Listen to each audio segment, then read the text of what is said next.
ఈ టాపిక్ నుంచి క్వెషన్ వచ్చిందంటే డిఫికల్ట్ అవుతుంది. ఎందుకంటే కొంచెం కన్‌ఫ్యూజింగ్‌గా ఉంటుంది. ఫస్ట్ హైపోటోనిక్ అంటే హైపోటోనిక్ ఈ టైప్ ఆఫ్ సొల్యూషన్స్ ఉంటాయి కదా! సొల్యూషన్స్ అంటే ఏం లేదు. సొల్యూట్ ప్లస్ సాల్వెంట్ ఉంటుంది. సొల్యూట్ అంటే కొంచెం ఉండేది. సాల్వెంట్ అంటే ఎక్కువ ఉండేది. ఇప్పుడు లెమన్ వాటర్ ఉందనుకో, వాటర్ అనేది సాల్వెంట్, లెమన్ అనేది సొల్యూట్ అవుతుంది. సో, మనం ఇప్పుడు హైపోటోనిక్ సొల్యూషన్ చేద్దాం. ఇది జస్ట్ మీకు ఫస్ట్ గుర్తుండేలాగా ఒక టెక్నిక్ చెప్తాను. హైపో జనరల్‌గా మనం చదివేటప్పుడు హైపో అంటాం కదా! హైపొట్ట. పొట్ట అంటే కడుపు కదా! జస్ట్ అట్లా పొట్ట లావు అయింది అంటే స్వెల్ అయింది.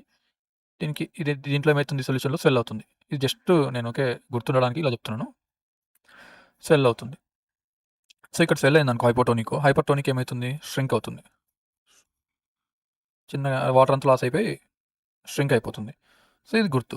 దీని యొక్క అసలైన రీజన్ ఏమంటే, ఇక్కడ ఈ సొల్యూషన్‌లో ఈ సెల్ అనుకోండి. ఇదంతా సెల్ ఉంది కదా! ఇక్కడంతా సొల్యూషన్ ఉంది. మనకు వాటర్ లోపల వెళ్తున్నాయి. అంటే ఇక్కడ వాటర్